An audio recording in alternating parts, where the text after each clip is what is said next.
Energy is at the center of humanity's endeavor. And this is particularly very instructive for the African context because we still haven't figured out how to be energy sufficient. Energy access is still very low in our country, in Africa as a whole. And so you find that you most likely need a catalyst, someone who feels accountable for trying to fashion a solution to solve the pervasive energy problem that we have in Africa. And that's where Qoray comes in.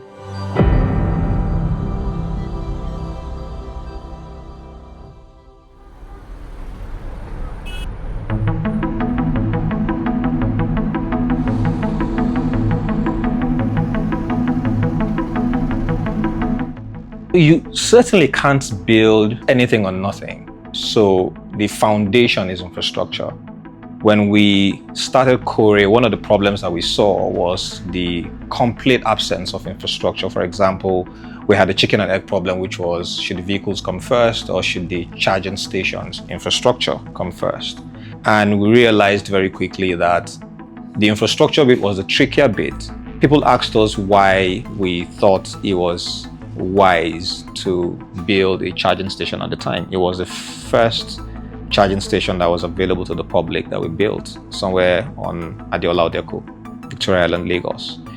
Because then there were no EVs on the road.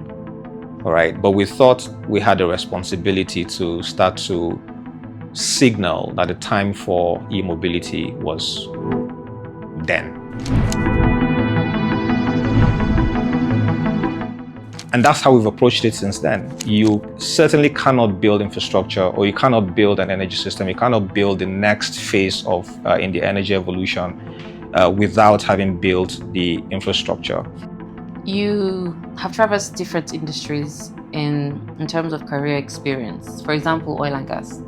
And oil and gas is also a form of energy. Why clean tech, and why right now? On a lighter note, it would be that I've been part of polluting the planet, being involved in that ecosystem. And so it's reparation time, frankly. But on a serious note, it's a natural step for energy evolution. It's going to happen. But we feel like, because we understand the ecosystem very deeply, we understand that, see, even whilst we sold fuel, we sold petrol and diesel, what the customers came to us for wasn't petrol or diesel. It was the end product that made them come to us. They just wanted to be able to move from point A to B. If you put water in their tank, they'll buy the water. If the water worked with their vehicle, they'll buy water.